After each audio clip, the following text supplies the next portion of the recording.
Hello everyone, कैसे हैं आप सभी और कैसी चल रही है आप सभी की तैयारी। आई होप अच्छे एंड स्वस्थ होंगे। आप सभी का स्वागत है आपके अपने यूट्यूब चैनल लर्न विद प्रीत चौधरी में। जैसा कि आप सभी को पता है कि हमारी महिला सुपरवाइजर की क्लासेज है वो चल रही थी। और महिला सुपरवाइजर कौन सा, जिसका एग्जाम आपके 7 सितंबर को है, जिसका एग्जाम है वो 7 सितंबर को है, उसकी क्लासेज है। इस क्लासेज में मैं एक दो डाउट आपके क्लियर करना चाहूंगी। काफी सारे स्टूडेंट हैं जिनको अभी तक ये डाउट बना हुआ है कि मैम जो हमारी 7 सितंबर को महिला पर्यवेक्षक भर्ती होने वाली है, एग्जाम होने वाला है, उसके सिलेबस के हिसाब से, और दूसरा कि ये जो एग्जाम होगा इसमें नेगेटिव मार्किंग होगी कि नहीं होगी, आपके जो नेगेटिव मार्किंग है वो होगी कि नहीं होगी, ये जो काफी सारा है वो उनको डाउट बना हुआ है। तो सबसे पहला डाउट ये है कि आपके इस एग्जाम में नेगेटिव मार्किंग है, लेकिन जो अभी आपका पीछे जो एग्जाम हुआ था ना, सीधी भर्ती वाला, 13 जुलाई वाला, उसमें नेगेटिव मार्किंग नहीं थी, लेकिन इसमें नेगेटिव मार्किंग है। तो आपको पांचवें ऑप्शन का खास ध्यान रखना है, यानी जो ई ऑप्शन दिया जाता है अनुत्तरित प्रश्न वाला, उसका खास ध्यान रखना है। तो याद रखना कि इसमें नेगेटिव मार्किंग है, तो जो क्वेश्चन आपको नहीं आता है उसमें आपको पांचवा ऑप्शन यानी ई ऑप्शन है वो करके आना है। क्यों? क्योंकि ओमआर में आपको गोले भरने हैं। ठीक है। एग्जाम आपका सीबीटी बेस होगा या आपका ऑफलाइन मोड होगा, पूर्ण रूप से ये आपको जब आपके एडमिट कार्ड आएंगे तब बता दिया जाएगा, लेकिन अब तक की मान के चले तो आपका सीबीटी बेस्ड है वो एग्जाम में होना चाहिए। क्यों? क्योंकि आरएसएसबी चेयरमैन का कहना था कि 30 अगस्त के बाद जो भी एग्जाम होंगे वो सारे आपके सीबीटी बेस्ड होंगे। लेकिन इस बात पर आप ध्यान मत दो अभी कि आपका सीबीटी बेस्ड होगा या ऑफलाइन मोड पे होगा, आपका जब एडमिट कार्ड आएगा जब आपको बता दिया जाएगा। लेकिन हाँ, आपकी नेगेटिव मार्किंग है वही आपके कितनी 1/3 है। और सिलेबस की बात करें तो पूरा का पूरा सिलेबस है वो मैंने आपको टेलीग्राम चैनल पर प्रोवाइड करवा रखा है। वहीं अगर इसकी बात करें तो इसमें आपके राजस्थान की, इंडिया की, वर्ल्ड की तीनों तो हिस्ट्री आएगी, तीनों ही आपकी ज्योग्राफी आएगी। ठीक है। राजस्थान और ये आपके इंडिया दोनों की आपकी पॉलिटी आएगी। ठीक है। दोनों की आपके इक्को आएगी। ठीक है। साथ में आपके हिंदी, इंग्लिश, मैथ और रीजनिंग, और साथ में आपके कंप्यूटर भी आएगा। तो ये सारे सब्जेक्ट आपके आएंगे। और अगर हम बात करें वही करंट अफेयर की, तो काफी सारे स्टूडेंट बोल रहे हैं कि मैडम इसमें करंट अफेयर है वो आपके मेंशन नहीं किया हुआ। लेकिन पिछला जो सिलेबस था ना, मेंशन उसमें भी नहीं था। लेकिन आप अगर पिछला प्रीवियस ईयर का एग्जाम देखोगे ना, तो उसमें 4 से 5 क्वेश्चन है वो करंट अफेयर के पूछे गए हैं। तो करंट अफेयर तो आपको पता है कि हर वैकेंसी में आता है, इसमें भी आएगा। तो आपको विशेष ध्यान रखना है। और जो आपकी आर्थिक समीक्षा बजट है उनको भी आपको एक बार अच्छे से कवर करना है। तो अभी भी कोई भी डाउट हो तो आप कमेंट बॉक्स में अपना कमेंट कर देना। और अगर और कोई डाउट हो तो आप टेलीग्राम चैनल पर भी हमसे बातचीत अच्छे से कर सकते हैं। अब चलिए अपन बात करते हैं आज के टेस्ट की। आज का जो हमारा टेस्ट है वो मॉक टेस्ट है, वो 7वां रहने वाला है। इससे पहले हमने महिला पर्यवेक्षक यानी महिला अधिकारिता भर्ती है उसके 6 मॉक टेस्ट है कर लिए हैं। अभी आपके पास है वो 1 से 1.5 महीना पड़ा है, तो काफी अच्छे से आप अपनी तैयारी कर सकते हो। और इस तैयारी को अच्छी करने के लिए ज्यादा से ज्यादा है वो प्रैक्टिस करो, ज्यादा से ज्यादा है वो मॉक टेस्ट दो, ज्यादा से ज्यादा क्वेश्चन पेपर है वो सोल्व करो। ये नहीं कि टेस्ट लगाया ऑनलाइन है और हमने देख लिए कि हमारे तो 150 में से है वो 90 क्वेश्चन सही हो रहे हैं और हमारे क्या है 60 क्वेश्चन है वो सही नहीं हो रहे, तो डिमोटिवेट हो गए और छोड़ गए। नहीं, आपने अगर देखा कि आपके 90 क्वेश्चन सही हो रहे हैं तो इंपॉर्टेंट ये है कि 60 क्वेश्चन वो कौन से है जो आपसे सही नहीं हो रहे, वो इंपॉर्टेंट है। आप उसकी व्याख्या देखो। व्याख्या जब आप देखोगे तो आपको और ज्यादा है वो इसमें आपको पता चलेगा किस प्रकार का क्वेश्चन पूछा गया था। और व्याख्या से एक आपको फायदा ये होता है कि आपके हर टॉपिक है वो क्लियर हो जाते हैं। तो ये एक आप ये मत सोचो कि बस टेस्ट दे दिया, नंबर देख लिए, रैंक देख ली, काम खत्म। नहीं, आपका मेन काम होता है कि आप उसका सॉल्यूशन करो, उसके सॉल्यूशन को अच्छे से करो। और अगर जो क्वेश्चन नहीं आते उनको याद करो, समझो। ठीक है। तो चलिए अब अपना जो टेस्ट है मॉक टेस्ट वो स्टार्ट करते हैं। और हमारा जो मॉक टेस्ट का फर्स्ट क्वेश्चन है वो आपके संविधान से रिलेटेड यानी पॉलिटी से रिलेटेड है। संविधान में बजट को वार्षिक वित्तीय विवरण कहा गया है, जिसका उल्लेख संविधान के किस अनुच्छेद में किया गया है? अनुच्छेद 112 में, अनुच्छेद 120 में, अनुच्छेद 266 में और अनुच्छेद 110 में संविधान में बजट को, पहली बात तो ये ध्यान रखने योग्य बात है कि हमारा जो संविधान है उसमें बजट को वार्षिक वित्तीय विवरण कहा गया है। दूसरे शब्दों में अपन अगर इस बात पर गौर करें तो संविधान में बजट नाम से कोई भी चीज नहीं दी हुई, यानी शब्द जो बजट है उसका संविधान में कहीं भी उल्लेख है वो नहीं किया गया है। अगर आपको उल्लेख मिलेगा तो वार्षिक वित्तीय विवरण का मिलेगा। ठीक है। अब क्वेश्चन पूछा गया किस अनुच्छेद में उल्लेख है, तो आपके अनुच्छेद 112 में उल्लेख है, तो राइट आंसर क्या आ जाएगा, ऑप्शन ए फर्स्ट हो जाएगा। आगे बढ़ते हैं और अगला जो हमारा क्वेश्चन है वो है आपका राष्ट्रीय बागवानी मिशन एनएचएम के अंतर्गत राज्य के कितने जिलों को चयनित किया गया है, राज्य के कितने जिलों को चयनित किया गया है। अगर हम बात करें राष्ट्रीय बागवानी मिशन एनएचएम की, तो इसमें 24 जिले हैं उनको क्या किया गया, चयनित किया गया है।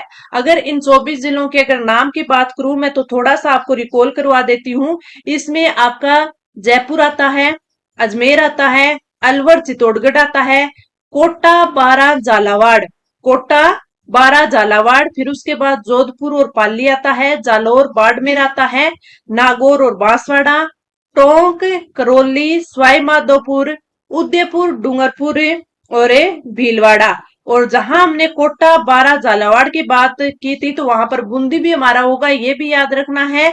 और आपको झुंझुनू, सिरोही, जैसलमेर और गंगानगर, ठीक है, ये 24 जिले हैं जो मैंने एक बार आपको रिकॉल करवा दिए हैं। तो इनका भी आपको ध्यान रखना है कि राष्ट्रीय बागवानी मिशन के अंतर्गत है वो चयनित किए गए हैं। हमें इन 24 जिलों के बारे में ध्यान रखना है। और विभिन्न जो उद्यानिकी की फसलें हैं, जैसे फल हो गया, जैसे मसाला हो गया, फूलों का हो गया, उत्पादन और उत्पादकता में वृद्धि करने के लिए है वो ये मिशन है वो चलाया गया था। तो राइट आंसर हमारा क्या आ जाएगा, ऑप्शन थर्ड आ जाएगा। 24 जिले है वो इसमें चयनित किए गए हैं। आगे बढ़ते हैं और अगला जो हमारा क्वेश्चन है वो आपके इको से रिलेटेड है, यानी जीएसटी के संदर्भ में निम्नलिखित कथनों पर विचार करते हुए कूट में से असत्य कथन चुनिए। हमें असत्य कथन है वो देखना है। पहला कथन दिया गया है हार्मोनाइज्ड सिस्टम ऑफ नोमेनकल्चर, यानी HSN कोड का प्रयोग सेवाओं के व्यवस्थित वर्गीकरण के लिए किया जाता है। आगे अपन देखें तो अगला क्या है कि SAC कोड का प्रयोग वस्तुओं के वर्गीकरण के लिए किया जाता है, यानी सर्विस अकाउंटिंग कोड। SAC का क्या होता है, सर्विस अकाउंटिंग कोड। फिर अगला आता है कि जीएसटी की परिभाषा से मानव उपभोग के लिए शराब को जीएसटी से बाहर रखा गया है। तो ये जो तीन चीजें इसमें दे रखी है तो इसमें हमें बताना है कि कौन सा असत्य है।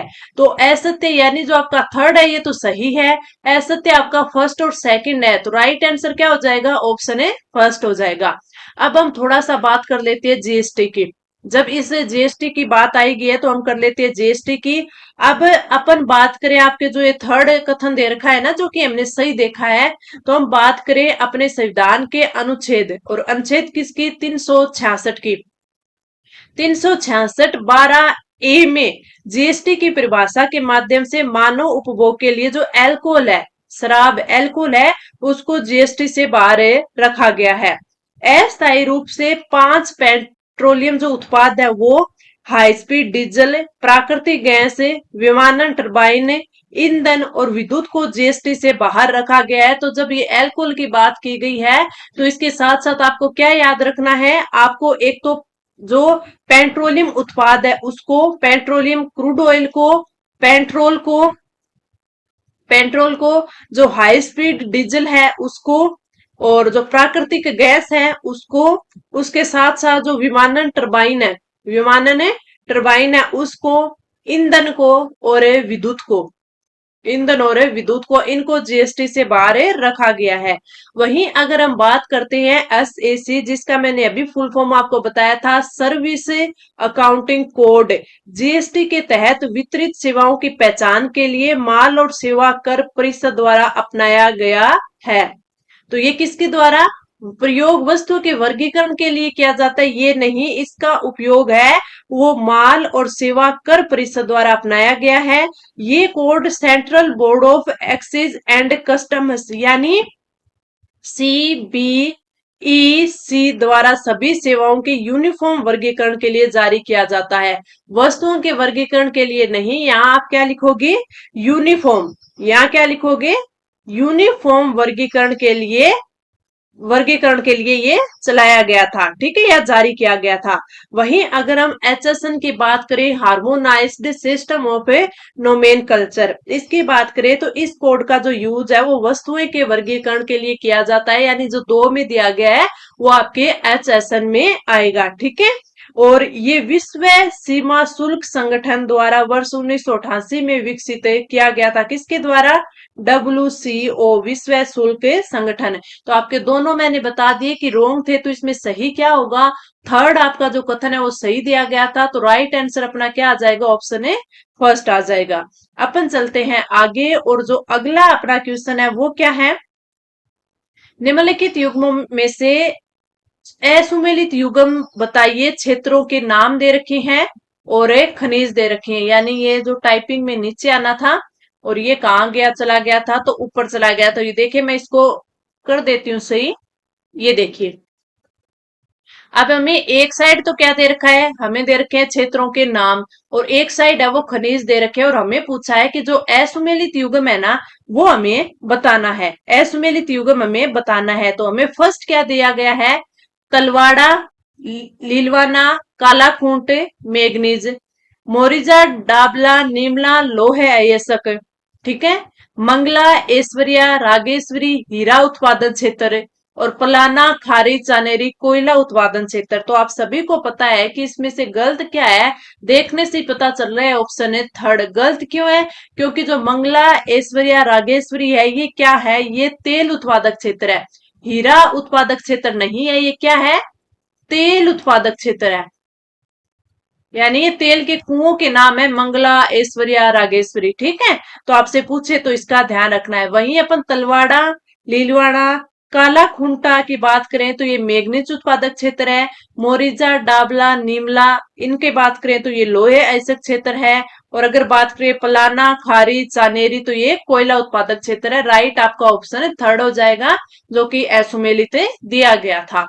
आगे बढ़ते हैं अगले क्वेश्चन पर जाने से पहले अपन बात करते हैं अपनी टेस्ट सीरीज की। काफी अच्छी और बेस्ट टेस्ट सीरीज है आप सभी के लिए, और काफी सारे बच्चों का इस पर अब की बार है वो बहुत ज्यादा स्नेह आया है। उसका आपको तहे दिल से शुक्रिया कि आपने इतने अच्छे से इस टेस्ट सीरीज को अपनाया।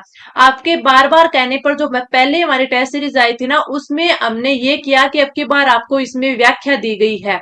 और सबसे ज्यादा बच्चों का जो फीडबैक आया वो किस पॉइंट पर आया है? एक ही पॉइंट पर है वो ज्यादातर फीडबैक आया, वो क्या?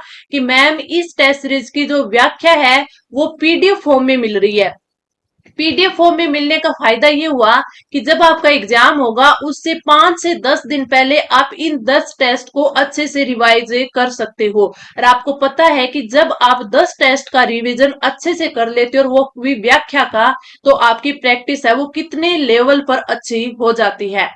और जब मैं आपको बार बार बोलती हूँ प्रैक्टिस करो प्रैक्टिस करो, आपको टेस्ट सीरीज लेनी है, टेस्ट देना है, चाहे आप कहीं से लो, चाहे आप मॉडल पेपर लेके आओ जो आप में मार्केट में आपको बुक मिलती है, या फिर अगर आपको कोई अच्छी टेस्ट सीरीज मिल रही है तो वो आप परचेज कर लो। क्योंकि जब आप टेस्ट सीरीज करोगे तो उसी से आपकी प्रैक्टिस है वो बेहतर बनेगी। हमारी जो टेस्ट सीरीज है जरूरी नहीं है आप यही लो, अगर आपको इससे और बेहतर कहीं मिल रही है, कम फीस में मिल रही है, तो आप वो ले लो। लेकिन ये मत देखना कि कम फीस में मिल रही है और वो आपके एग्जाम के लेवल की नहीं है, ना ही आपको उसके साथ है वो PDF फॉर्म में है वो व्याख्या मिल रही है। अब मान लो आप ये बोलोगे कि हम है ऑनलाइन टेस्ट दे रहे हैं, ऑनलाइन टेस्ट दे रहे हैं, तो जिसमें हमें फायदा ये हो रहा है कि हमने पेपर किया, पेपर करते ही हमारा रिजल्ट आ गया और इसमें हमें पता चल गया इतने सही थे इतने गलत थे, ये हमारी रैंक आ गई। लेकिन ये देखो अगर उसमें व्याख्या है वो नहीं मिल रही, फिर क्या फायदा हुआ। दूसरी बात, अगर व्याख्या मिल रही है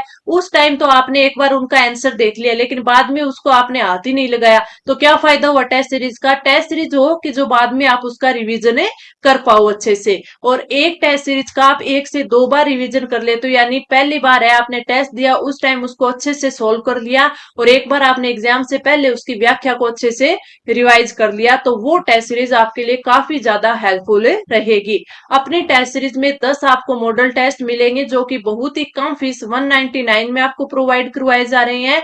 अगर आपको ये बाय करनी है तो आप टेलीग्राम पर @preet_classes05 है वो सर्च कर लेना, और वहां पर कुछ भी आपको डाउट हो तो वो आप डिस्कस कर सकते हो। अभी जो यहाँ पर हमारी जो फ्री टेस्ट सीरीज यानी मॉक टेस्ट आपके चल रहे हैं, जो आज आपका 7वां है, इस टेस्ट की अगर पीडीएफ की बात करें तो वो आपको टेलीग्राम चैनल लर्न विद प्रीत चौधरी पर प्रोवाइड करवाई जा रही है। अगर आपको ये परचेज करना हो तो आप देख लेना।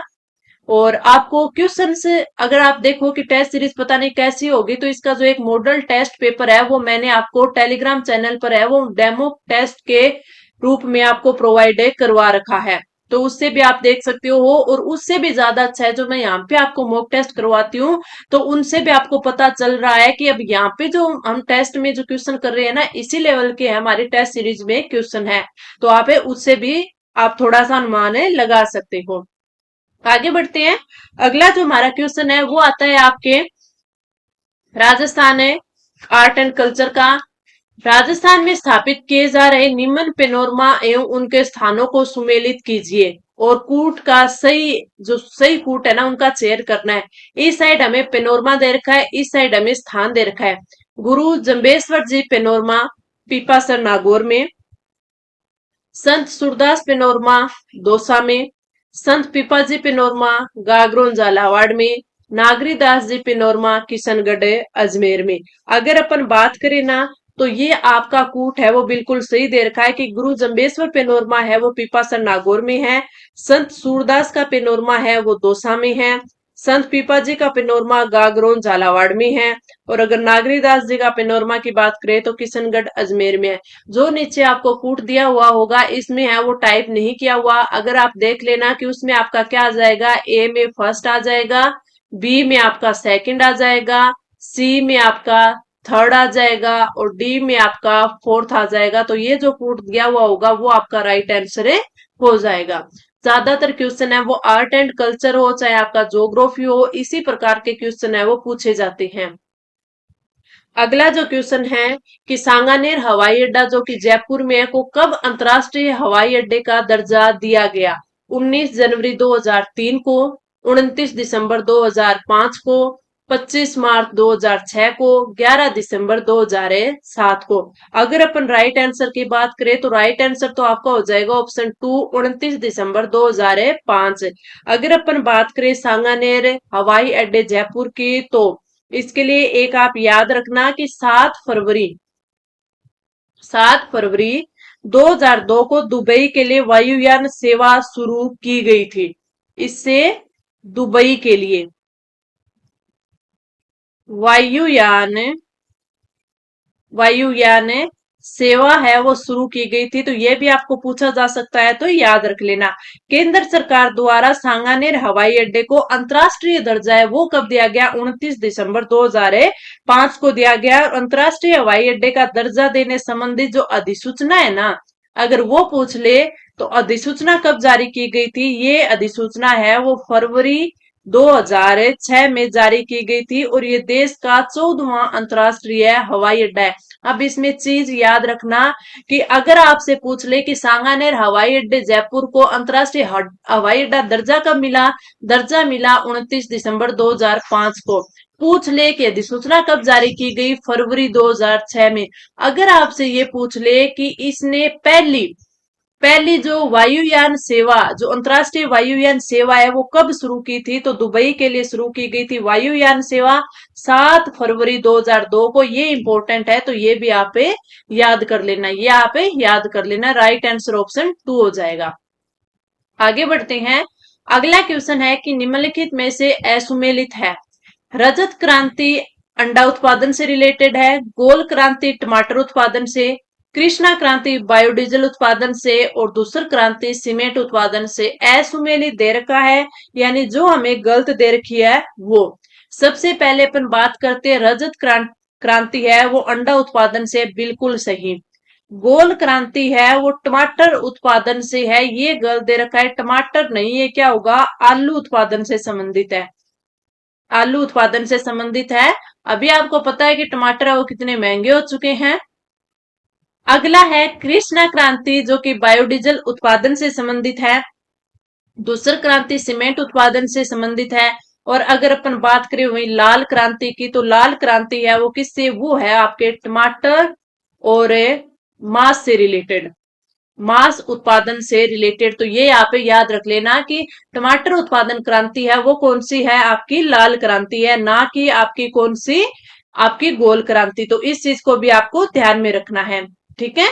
अब अपन आगे बढ़ेंगे, अगला अपना जो क्वेश्चन है इसमें चलते हैं। हाँ, ये जो क्रांति से रिलेटेड है ना, इंपॉर्टेंट क्वेश्चन है, इसको अच्छे से ध्यान में रख लेना, ठीक है। कि रजत क्रांति अंडा उत्पादन, गोल क्रांति आपके आलू उत्पादन, लाल क्रांति की अपन बात करते हैं तो टमाटर और मांस उत्पादन, कृष्णा जो क्रांति है वो बायोडीजल उत्पादन, दूसर क्रांति सीमेंट उत्पादन से है, ठीक है। चलिए अब बढ़ते हैं आगे। और अगला हमारा जो क्वेश्चन है वो है सौर ऊर्जा एंटरप्राइजेज क्षेत्र निम्न में से किन जिलों में है। नागौर, जोधपुर, बाड़मेर, बाड़मेर, जालोर, जोधपुर, जोधपुर, बाड़मेर, जैसलमेर, जैसलमेर, पाली, नागौर। अब सौर ऊर्जा एंटरप्राइजेज की बात करें तो आपको पता है कि आपके पश्चिमी और दक्षिण राजस्थान की इसमें बात ज्यादा होगी, यानी हमारे मरुस्थलीय राजस्थान की। अगर अपन बात करें सौर ऊर्जा एंटरप्राइजेज यानी सीज, SEEZ की अपन बात करें, सौर विद्युत की जो विपुल संभावनाएं हैं उनको देखते हुए राज्य के कौन कौन से, जोधपुर में, जोधपुर के साथ साथ बाड़मेर, बाड़मेर के साथ है जैसलमेर, बाड़मेर के साथ है जैसलमेर जिलों के क्षेत्र को सीज की संज्ञा दी गई है, यानी सोलर एनर्जी एंटरप्राइजिंग जोन, सौर ऊर्जा एंटरप्राइजेज क्षेत्र, यहाँ पे सीज का गया है। और कई बार इसकी फुल फॉर्म पूछ ली जाती है तो वो भी आपको याद रखनी है, क्या है, solar energy enterprising zone. Right answer option है थर्ड हो जाएगा, राइट आंसर ऑप्शन थर्ड। आगे बढ़ती हैं और अगला जो अपना क्वेश्चन है, अगला क्वेश्चन है आपके किसका, पॉलिटी का। और इसमें आपको दिया गया है प्राक्कलन समिति। प्राक्कलन समिति के संदर्भ में निम्न कथनों में से कौन सा कथन है वो सही नहीं है, यानी आपको गलत कथन है दिया गया है, यानी आपको असत्य कथन है वो दिया गया है, वो हमें पहचानना है। और फिर नीचे जो कूट दिया हुआ है उस कूट से हमें राइट आंसर है वो करना है। अब अपन बात करते हैं, इस समिति में सदस्य सदन के दोनों सदनों से चुने जाते हैं, क्या ये सही है, ठीक है। अगर इसकी बात करें तो मुझे तो ये गलत लग रहा है। आगे बढ़ते हैं, प्राक्कलन समिति सरकार द्वारा लोकसभा में रखे गए बजट के अनुमानों की जांच करती है, हाँ ये बिल्कुल सही है। वर्ष 1950 में जॉन मथाई की अध्यक्षता में प्राक्कलन समिति का गठन हुआ था, ठीक है। तो अध्यक्षता में हुआ था, ये चीजें गलत दे रखी है। परंपरागत रूप से प्राक्कलन समिति का अध्यक्ष विपक्ष से चुना जाता है, ये सही है, मुझे तो ये भी गलत लग रहा है। तो आपका जो राइट आंसर है आपका क्या हो जाएगा कि ए गलत है, सी गलत है, डी गलत है, यानी एक दो, एक, ए, सी और डी, हाँ राइट आंसर ऑप्शन है थर्ड हो जाएगा। अब ये गलत है तो इनका सही क्या होगा, इस पर अपन बात कर लेते हैं। अपन बात करें प्राक्कलन समिति की, प्राक्कलन समिति की अपन बात करते हैं तो उसके बारे में आपको याद रखना है कि वर्ष 1950 में जॉन मथाई की अध्यक्षता में नहीं, सिफारिश पर इस समिति का गठन है वो किया गया था। तो ये चीज आपको ध्यान रखनी है, इंपॉर्टेंट है। बाद में अगर बात करें तो जो वर्तमान की जो स्थायी समिति है ना उसमें सबसे बड़ी समिति है ये, तो आप याद रखना, वर्तमान में स्टार लगा लेती हूँ, वर्तमान में स्थायी समितियों में, स्थायी समितियों में सबसे बड़ी सबसे बड़ी समिति है ये, तो ये भी आपको याद रखना है। अगर अपन बात करें कि जो इसका गठन है ना वो कितने टाइम के लिए किया जाता है, तो इसका गठन 1 वर्ष के लिए किया जाता है। 1 वर्ष के लिए जो आनुपातिक प्रतिनिधित्व की जो एकल संक्रमणीय मत द्वारा जो प्रणाली है ना उसके द्वारा किया जाता है। तो ये भी आपको याद रखना है कि इसका जो गठन है वो कितने की टाइम के लिए किया जाता है, 1 वर्ष के लिए। और इसमें आपको सदस्य पूछ सकते हैं कि कितने सदस्य होते हैं, तो ये भी याद रखना है, इसमें 30 सदस्य होते हैं। फिर बात करें कि इस समिति में सभी सदस्य है वो किससे होते हैं, वो लोकसभा से चयनित होते हैं। और इसने क्या बोला, इस समिति में सदस्य सदन के दोनों सदनों से चुने जाते हैं, नहीं, इसमें है वो सिर्फ है वो किससे होते हैं, लोकसभा से होते हैं। ये इंपॉर्टेंट है, ठीक है। उसके बाद चलते हैं, मंत्री होते हैं ना उनको इस समिति में दर्जा नहीं यानी शामिल नहीं किया जाता, तो आप याद रखना मंत्रियों को इसमें शामिल नहीं किया जाता। और फिर जो एक हमने गलत इसमें क्या बता दी कि परंपरागत रूप से प्राक्कलन समिति का अध्यक्ष विपक्ष से चुना जाता है, नहीं, इस समिति की जो नियुक्ति लोकसभा अध्यक्ष द्वारा की जाती है, ठीक है। इसकी जो नियुक्ति है वो किससे की जाती है, लोकसभा अध्यक्ष के द्वारा। अब अपन देखते हैं कि इसके कार्य, जो अपन ने बी में इसमें गलत किया है ना कि बी में जो इसने दे रखा है वो गलत है, तो सही क्या होगा, इसका कार्य वित्तीय प्रशासन में जो भी मितव्ययता होती है उसको लाना, मितव्ययता मितव्ययता लाने और प्रशासन में कुशल और वैकल्पिक नीतियों के संबंध में सुझाव देना। क्या करना, सुझाव देना इसका कार्य होता है। समिति यह भी निश्चित करती है कि अनुमानों में निहित नीति की सीमा के अंतर्गत धन का समुचित वितरण किया गया है या नहीं। तो इसके जो काम है वो दो होते हैं, दोनों के दोनों मैंने काम आपको बता दिए, ठीक है। दोनों के दोनों काम मैंने आपको बता दिए, लेकिन इसमें ये बोला है ना बी की बजट के अनुमानों की जांच करता है, ये इसने सही दिया गया है, लेकिन आपके ए सी और डी ये गलत दिया गया है, ठीक है। तो ये भी आप पे ध्यान रख लेना। तो राइट आंसर आपका क्या हो जाएगा, राइट आंसर आपका ऑप्शन है थर्ड हो जाएगा। अब अपन चलते हैं राजस्थान के राज्यपाल पर। और राजस्थान के राज्यपाल की बात करें तो हमें क्या पूछा गया इसमें, राजस्थान में राज्यपाल के संदर्भ में कथनों पर विचार करना है। फिर नीचे कूट दिया गया है, उसमें से देखना है कि तीनों कथनों में से कौन सा सही है और कौन सा गलत है। राज्य के प्रथम कार्यवाहक राज्यपाल जगत नारायण थे, ठीक है। अगर बात देखें तो राज्य के प्रथम कार्यवाहक राज्यपाल जगत नारायण थे, बिल्कुल सही है। कब थे, 1970 में, ये भी आपको ध्यान रखना है।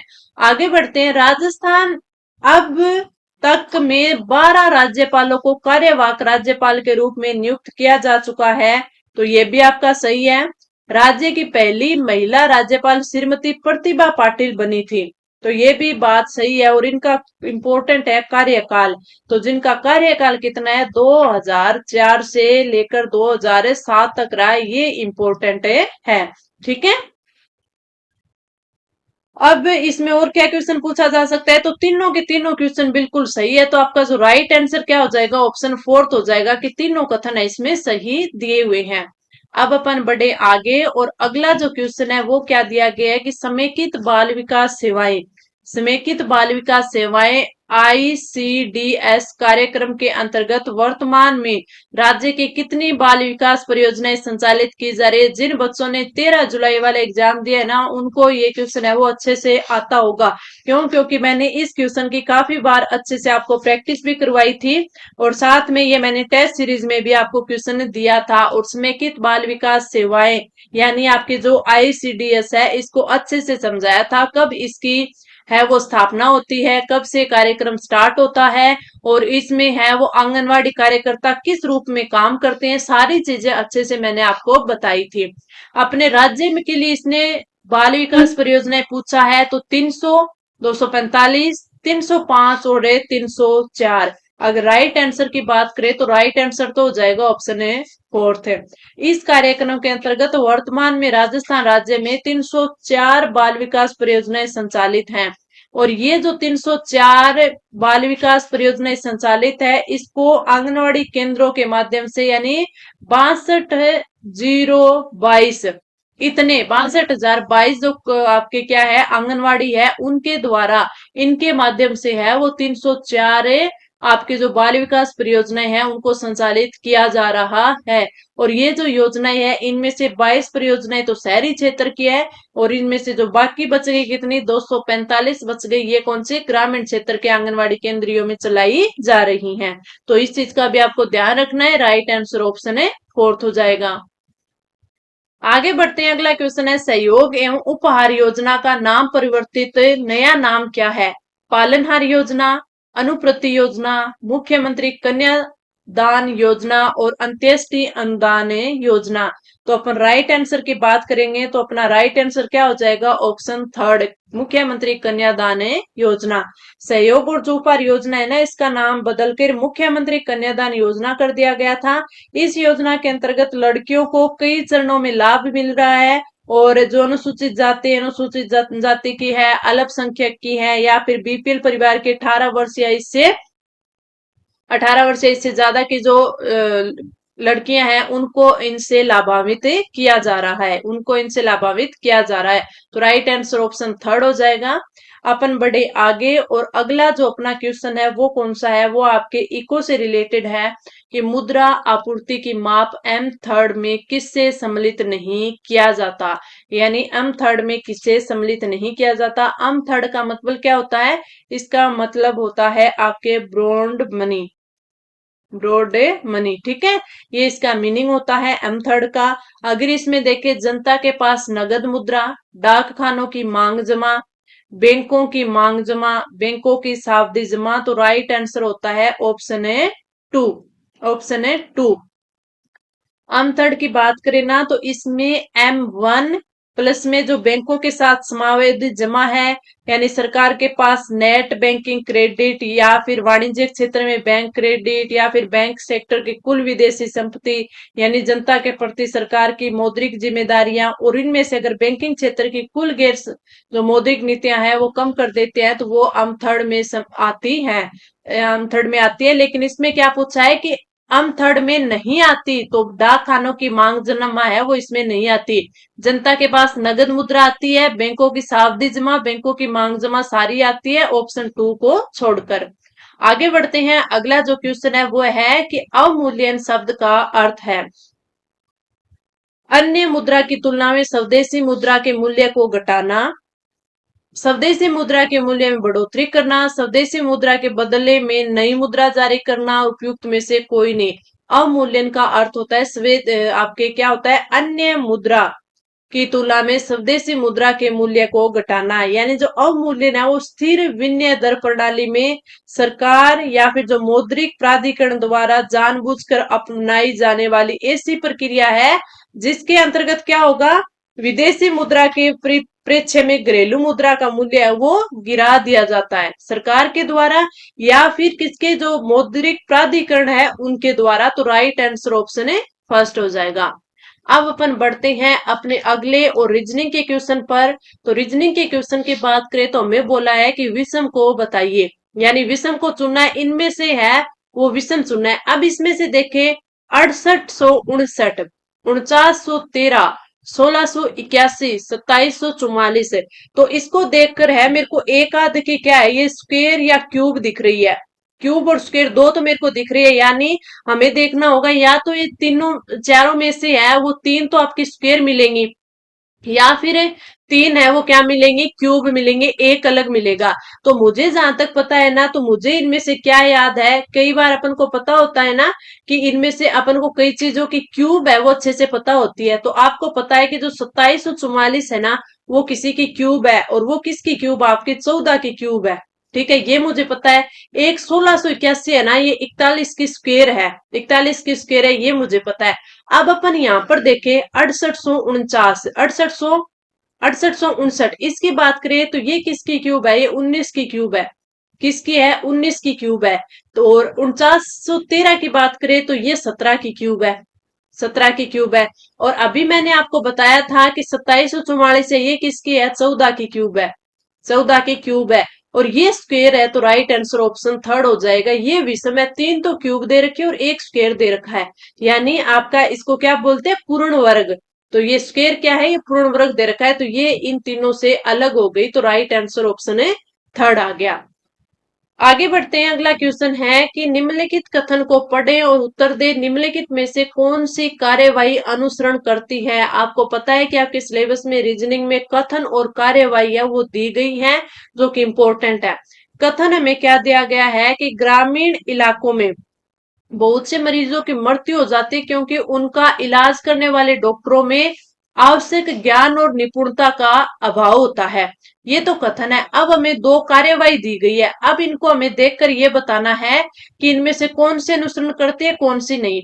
अब देखिए, डॉक्टरों में डॉक्टरी प्रैक्टिस करने के लिए लाइसेंस जारी करने से पहले उनके ग्रामीण प्रभाग क्षेत्रों में काम करवाना अनिवार्य कर देना चाहिए। बिल्कुल सही बात है। उच्च जोखिम वाले ऑपरेशनों की सफलता सुनिश्चित करने के लिए ग्रामीण क्षेत्रों के अस्पतालों की बुनियादी सुविधाओं में सुधार किया जाना चाहिए। ये भी जरूरी चीज है कि ऑपरेशन करें उससे पहले ये तो देखें ना कि वहां पर ऑपरेशन वाली चीजें मशीनें समान है या नहीं है। तो दोनों की दोनों जो अवधारणाएं हैं यानी जो कार्यवाहियां हैं वो बिल्कुल सही दे रखी है, दोनों ही अनुसरण करती हैं। तो राइट आंसर आपका क्या हो जाएगा? ऑप्शन है थर्ड हो जाएगा, जिसमें दे रखा है कि ये दोनों कार्यवाहियां हैं वो अनुसरण करती है। तो ये हमने आज के 16 वेरी इंपॉर्टेंट क्वेश्चन कर लिए। कोई भी इन क्वेश्चन में डाउट हो तो आप कमेंट करके बता सकते हैं। इससे रिलेटेड कोई और क्वेश्चन में डाउट हो तो वो भी आप पूछ सकते हैं। और आपको क्लास कैसी लगी, अपना फीडबैक है वो जरूर देना। और अपने दोस्तों के साथ है वो इसको शेयर जरूर करना, ताकि ज्यादा से ज्यादा बच्चों के पास है वो क्लास पहुंचे और वो इससे अपना बेनिफिट ले पाए। तो चलिए अब अपन मिलेंगे कल की क्लास में, तब तक के लिए धन्यवाद।